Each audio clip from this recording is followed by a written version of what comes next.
saying that you're sitting in the bar and a man approaches you. No, you're not necessarily interested in him, but if you're rude, that other man that might have been a good man, that was fine, that was like looking at you while that other man approached you and he saw you be nasty, now he's not going to want to approach you because of how your attitude comes across.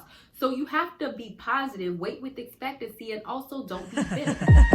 Dedication, preservation, take a look inside, do your salvation, do every good work, it takes patience, like a butterfly, transformation. What's up guys, Sophie here and I'm back with another video. If you are new to my channel, then don't forget to subscribe and don't forget to hit the notification bell so you can stay updated on all my videos. And last but not least, check the description box because I always put a lot of stuff in there, including my book for single women, which if you're watching this video, you are probably like single, so I highly suggest you get it. The link will be down below. Now what we're going to be talking about today is when you feel like there are no good men. Now, I'm not gonna sit up here and like fluff y'all. I do think that there's a lot of good men. There's some good men that I know that are married. There's some good men that I know that are not married. But so I definitely don't want y'all to get into that mindset. However, being the age that I am, in between the time of like super, you know, social media, Tinder, all this, the age that we are in now, and back in the day when I was growing up, not everybody had cell phones. When I was like in my young 20s, or even when I was in a teenager, like we were just getting to that point where people were starting to get cell phones. So it was like, and so I guess my point is like, you know, it was a lot easier to find dates. It was a lot easier to go out with people because it was a lot easier to have human and social interaction with people. Like honestly, I remember like probably when I was in my younger 20s, it was very odd for me not to go out and for a man like not to like approach me or say hi or whatever the case may be. But now I think because we are just so reliant on technological means, it is a lot different just to get that social interaction from different types of men, because I think that, you know, in some ways a lot of online dating and electronic stuff are making men kind of, and women socially inept, in the sense that they're not getting to know each other. They just want instant gratification. They want to date each other online. And I have a video on how to date online as a Christian if you want to go into that. But it's just like, oh, you know, let me swipe left. You know, you want to come to my house, you want to have sex, if not, bye. Then that's really where you would kind of get into the mindset, just because of where the dating place is, where it's not as prevalent as it was when I was younger, where you could just like meet people and then they'll ask you out on a date. It's really not like that today.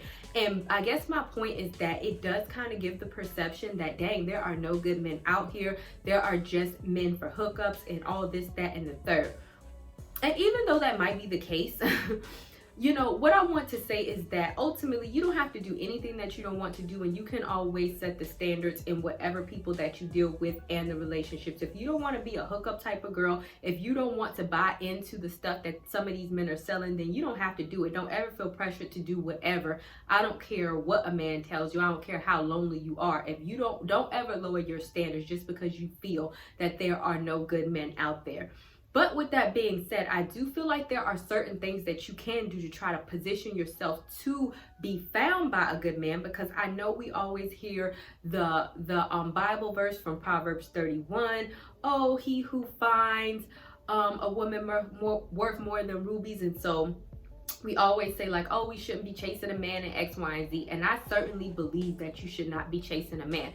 However, I do also believe that there are certain things that you can do to put yourself into position. And women, you also have to remain very flexible. Like, you can't get into the mind frame of, oh, I want a man that's 6'5", he has to have an 8-pack, and he has to have a gym membership, and he has to do this, and it's just like this long list of superficial things that really don't matter and really don't make up what I would consider a good man anyway. Like, I have a video on this and I'll link it in the description box. You know, yes, be attracted to your partner, don't get it twisted, I'm not saying that, but it's like, you know, you need to base love off of real type of things. Do they protect? Do they provide? You know, do they profess their love for you? Do they want to get married to you? So maybe you really need to evaluate your standards on what you feel a good man is, because sometimes I think us women sorry, but, and I used to be one of them. If y'all used to see my list of the type of stuff that I wanted in a man, it was just very superficial and stupid.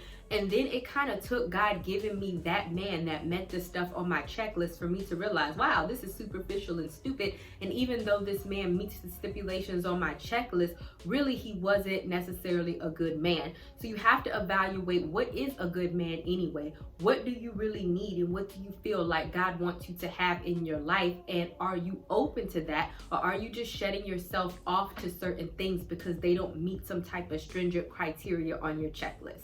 Number 2 is, you know what I'm all about, level up, glow up, all of that. And y'all can check the description box as well, where I put my Patreon, where I talk about all things leveling up. That includes your appearance, that includes your appearance, your fashion, your job, your money, and all that other type of stuff. Because you know, whenever we talk about the concept of being equally yoked, yes, it says, what does light have to do with dark? And yes, you should be with the believer, fine.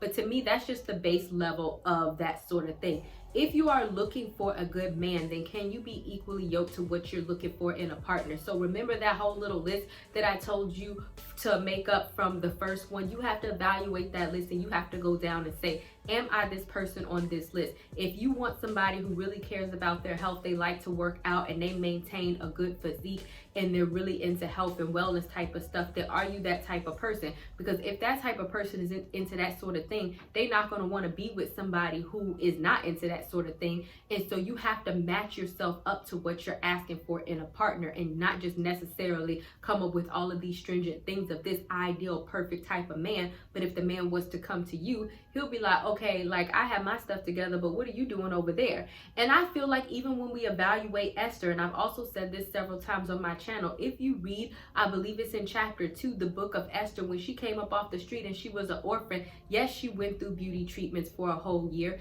Yes, she, you know, she networked because she became, you know, really close with the king's eunuch, and that's the one that gave her her own special room, her own special servants, and he told her what to bring in with her to the night. And he told her what to bring with her when she spent the night with the king, because he had ends with the king. So you have to understand, you know, can you network? Is it a situation where you need to improve something about yourself? If you're asking for a certain type of man, are you matching up to what you're asking for in a man? And if you're not, then they might be coming and looking at you like, dang, there's no good women in the world. I'm a good man, but dang, all these little busted behind women keep coming to me. And I'm not trying to call you busted, but I'm saying this is an honest assessment on what you have to say to yourself. And if you look at one of my videos, I talked about how I gained like all of this weight, and I had to turn around and lose 70 pounds. But that was, and I have like my before and after pictures in that video, and I'll post it down there. And I had to like improve my skin and everything. But ultimately, these are things that I had to self-reflect on and say, you know what, I do like these certain things in a partner. I need to go back to how I was and not necessarily remain in denial about certain things about myself if I want to attract a certain type of person. So to me, it's not about harping on yourself or developing low self-esteem or picking things apart about yourself that you need to unrealistically fix. It's about you being equally yoked and being a match to the type of good man that you want to find. And maybe once you get to that level, you will find that there are more good men out there than what you thought, but you just wasn't at a level to attract them until you actually leveled yourself up. And also, another tip that I want to tell you women, or the last tip that I'm going to get into, is that, you know, don't be bitter, right? So I know like a lot of women, I can't even tell you how many women get very nasty or bitter just towards men just, I don't even know why. Like, if a man approaches you, even if you're not attracted to them, can you at least be polite? Like, you don't need to be mean or mad or have on the rest and be face or talk to people any type of way. If it's a man that you're interested in, or even if it's not a man that you're interested in, let's say that you're sitting in a bar and a man approaches you. No, you're not necessarily interested in him, but if you're rude, that other man that might have been a good man, that was fine, that was like looking at you while that other man approached you and he saw you be nasty, now he's not going to want to approach you because of how your attitude comes across. So you have to be positive, wait with expectancy, and also don't be bitter. So I actually want to go into Ruth 120 when we go to Naomi. So if you remember, Naomi's husband died as well, and she was a widow, and when she returned back home, they was like, hey Naomi, what's good? And she was like, why call me Naomi, since the Lord has testified against me and the Almighty had afflicted me? and then it was like, call me Mara. And I mean, she just went into this whole thing about everything that God has went against her, because her name was Sweetness, and now that she wants to be called Bitterness, because now God has called her grief, caused her grief and bitterness, and now this is how she's sitting up there walking around. But in the end, Naomi, when you go to the last book of Ruth, it says that Naomi was repaid for all of the hardships that she was given. So it's like, if you're so bitter about all of the relationships, the situationships, or everything that you did in the past, or all the men that have done you wrong in the past, that every time you encounter a new man, you are taking that out on them, then nobody's gonna want to sit up here and be with you, because why would they? It's like, don't nobody want to be paying the price for some other type of man and what they did for you, and don't nobody want to be around somebody who's super nasty and who's super bitter. So it's like, sometimes we might say to ourselves, okay, you know what, there's no good men around, but you might not even be giving yourself a chance to meet good men because of how you're coming across. If every time somebody approaches you, you always negative and you always nasty, you're not even giving yourself an opportunity to get to know that person because of how you're coming across. And therefore, men might have the same type of perception about you, like, dang, there's no good women around. All they are is bitter, nasty, and they always got a freaking attitude. So, you know, a lot of this is like, we can't control, you know, what goes around us. We cannot control the world. But what we can do is we can control ourselves. And I believe that once you work on yourselves and you put yourself in a position to find a good man, you trust God in the process, and you work on yourself both inside and out, then you will find that the type of men that are attracted to you, or the type of men that would be more willing to approach you,